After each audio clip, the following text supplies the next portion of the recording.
காமராஜர் எந்த அளவில் தமிழகத்திற்கு ஒரு பொற்கால ஆட்சியை கொடுத்தாரோ அந்த ஆட்சிகளை மீண்டும் நாம் உருவாக்குகின்ற வண்ணத்தில் நாம் ஒவ்வொருவரும் செயல்படுவதற்காக தான் இன்றைக்கு இந்த பூத் கமிட்டி முதல் கிராம கமிட்டி வரை எடுக்க வேண்டும் என்பதிலே அகில இந்திய காங்கிரஸ் கமிட்டியுடைய பரிந்துரையினுடைய பேரில் தமிழக காங்கிரஸ் கமிட்டி இன்றைக்கு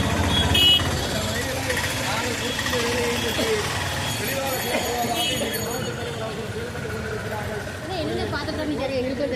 அவர்களுக்கு வைத்துக்கொள்ள கடமைப்பட்டுள்ளது. யார் யார் வார்டு கமிட்டி நடத்தாமல் இருக்கிறார்களோ மண்டல கமிட்டி நடத்தாமல் இருக்கிறார்களோ இந்த கமிட்டி இதோடு முடிந்ததோடு அல்ல, ஒவ்வொரு வார்டுக்கும் மாதத்துக்கு ஒரு நாள் ஒரு கமிட்டி அமைத்தாக வேண்டும். அதற்கான நிதிக்கு நீங்கள் மூலவரப்பட வேண்டும். அதேபோல் மண்டல கமிட்டி கண்டிப்பாக நடத்த வேண்டும். அதேபோல் மாவட்ட காங்கிரஸ் மாதத்துக்கு ஒருமுறை நிச்சயமாக நடத்தப்பட வேண்டும். அந்த வகையில் இந்த மாவட்டத்தில் காங்கிரஸ் கட்சியை நாம் உருவாக்கி கொண்டு அதற்கு ஒன்றும் பண்ணிக்கொண்டால் நீங்கள் இன்றைக்கு சொல்கிறீர்கள் 60 வார்டுகளை கொண்ட மாநகராட்சியாக இருந்து கொண்டிருக்கிறது.